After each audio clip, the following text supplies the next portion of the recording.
I'll tell you something.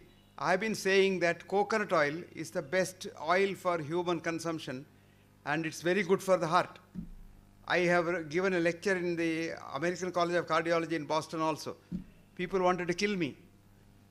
In the older days, they used to put you in the mental hospital if you said something against the conventional thinking.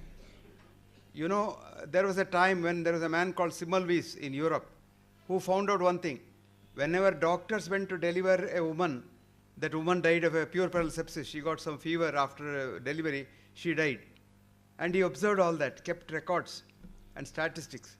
Then he found one day his own anatomy professor who was teaching him, one day dropped his scalpel on his own finger. He developed the same disease. So he hypothesized that the poison from the dead body is the one that gives you the disease. So what doctors used to do is they dissect dead body in the morning and come to the ward and deliver women. But midwives who never went to the dead body thing, they had 90% successful rate.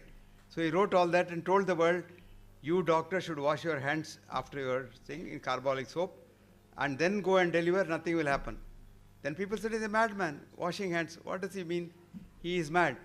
So they made him mad. And collectively they put him in a mental hospital.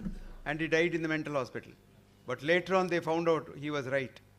Washing hands, doctors washing hands has saved millions of lives, which he proclaimed those days. These people didn't take it. Anyway, this is what about a coconut oil. My theory was very simple. Coconut oil and mother's milk have the same fatty acid, which is called monolauric acid, monolauric acid is the base of human immune system. That's why mother's milk you take for 6 months, you have no illness. You don't require vaccination. That's the best vaccination that you can have. Mother's milk you drink for 1 year, 2 years, 3 years, you don't need vaccination at all because it gives you full vaccination. And then mother's milk, if it is that good, coconut oil must be equally good. People said he is mad, oh, they abused me, they are all kinds of rubbish. Then suddenly America realized, after about 40 years, that coconut oil is the best oil. And America started proclaiming coconut oil is good. Then they say, yes, B.M. Hegde is after all not a foolish fellow. He's right. Because it has to come from America. We are so slavish, I tell you. Today, yoga has gone to America and is coming back slowly. You go to America, there are about 43 schools of yoga. Everybody has a yoga school. One day I went to a city, and there was one lady in the audience. She came and said, Doctor, when I was a child, you treated me and saved my life. You must come to my house for food. I said, all right. So somebody calls you for a free food. Why not? So I went in the evening. After food, she said, Doctor, my husband is an engineer. He works, I am running a school of yoga. I said, what school? Her name was something X, let us say, B.M. Hegde School. B.M. Yoga or something like that, after her name.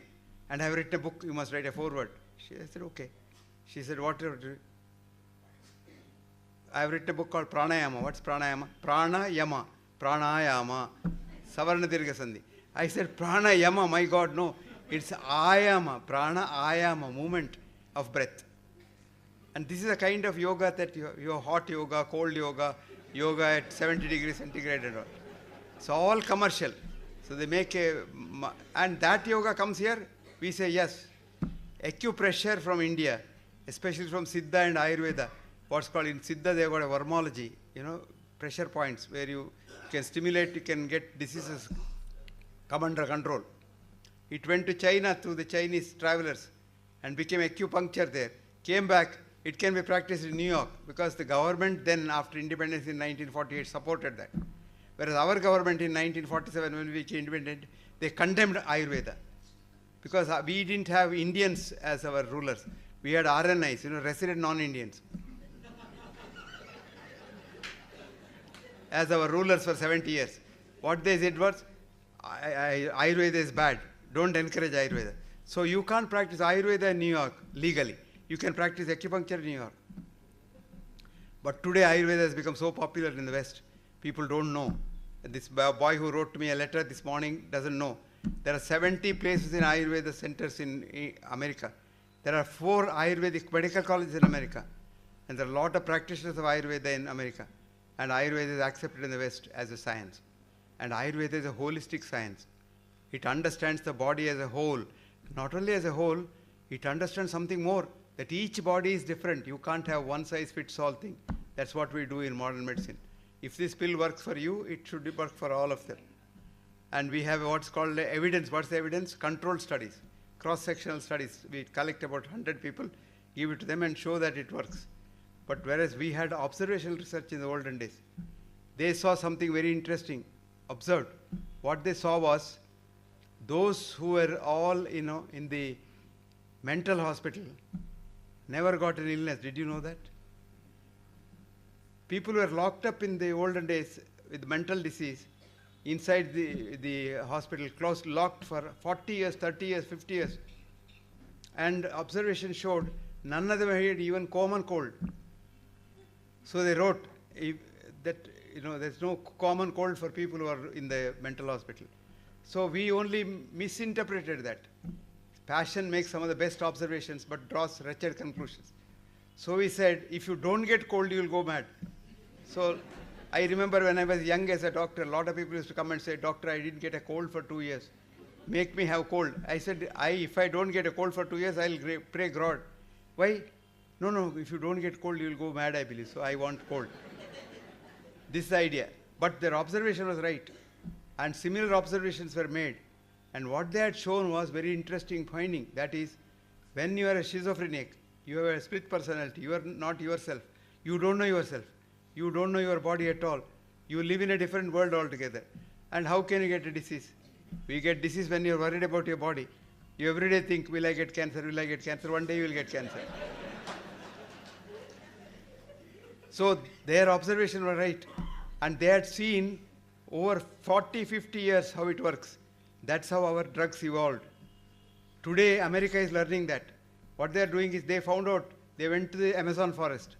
And in the Amazon forest, there are people like our ancestors, living for 40, 50 years without touch with this nature. They don't even have a piece of cloth on themselves.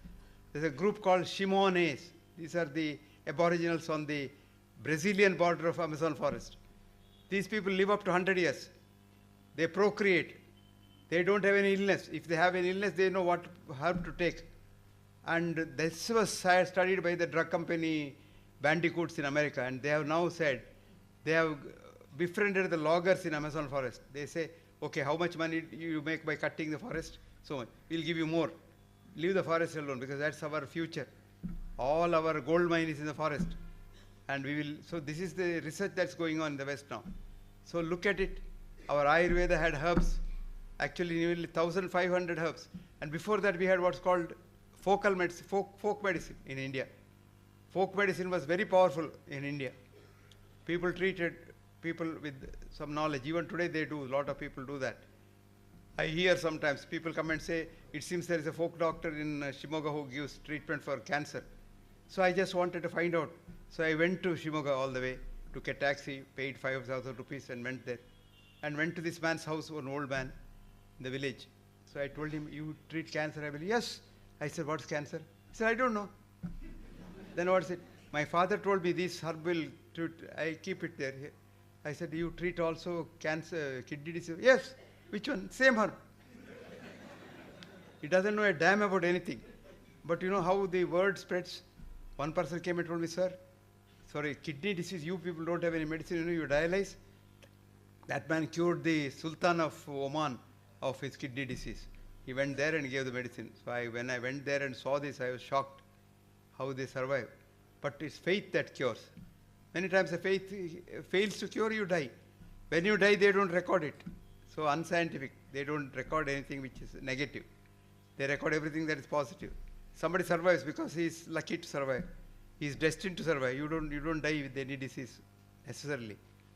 So this is how this spreads. Anyway, but folk medicine survived for thousands of years in India.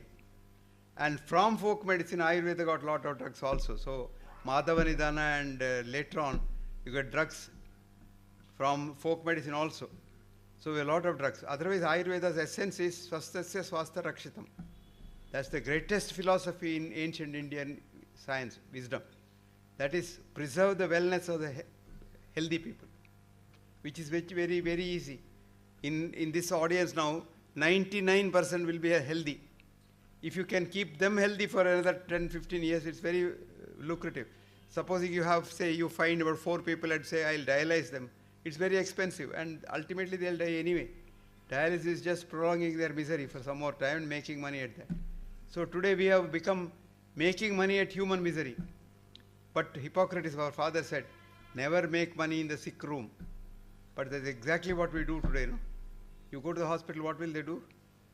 You will come back with not only your disease half maintained, they don't cure it, they don't want to cure anything. I met a young man in Pune, MBBS. After that he said, sir, I don't want to study the rotten things written there. I know diabetes can be cured. He told me, diabetes can be cured. Did you hear that word?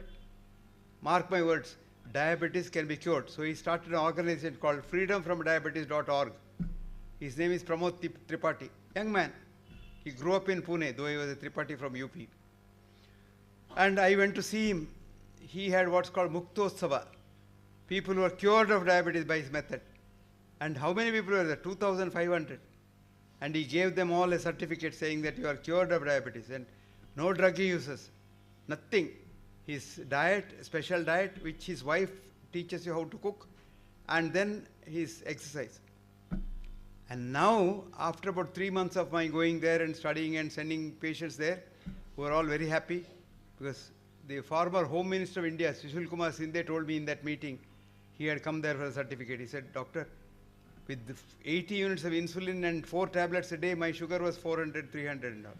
Now with this boy's treatment, without any drugs, without anything, I am 100, 150, 140. If any one of you have diabetes, write to him, freedomfromdiabetes.org, O-R-G. Get his number and call him. He's a very pleasant young man. Go there.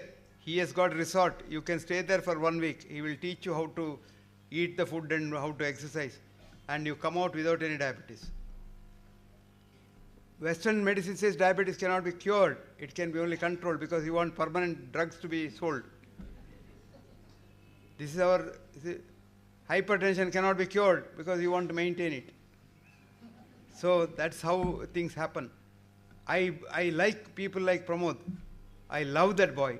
I want to hug him because he has done something phenomenal. He has thought out of the box and thought what the dogma, he demolished the dogma. So he followed Karl Popper. Karl Popper is a great scientist who became a science philosopher and then ruled the London School of Economics like a colossus for 2 decades. And Popper was the one who thought of a lot of things and wrote about it. Greatest thinker. Pramod Tripathi is a very good thinker and he does a lot of good things. So instead of being slaves to the Western medicine, go to Pramod and get your diabetes cured, C-U-R-E-D in capital letters.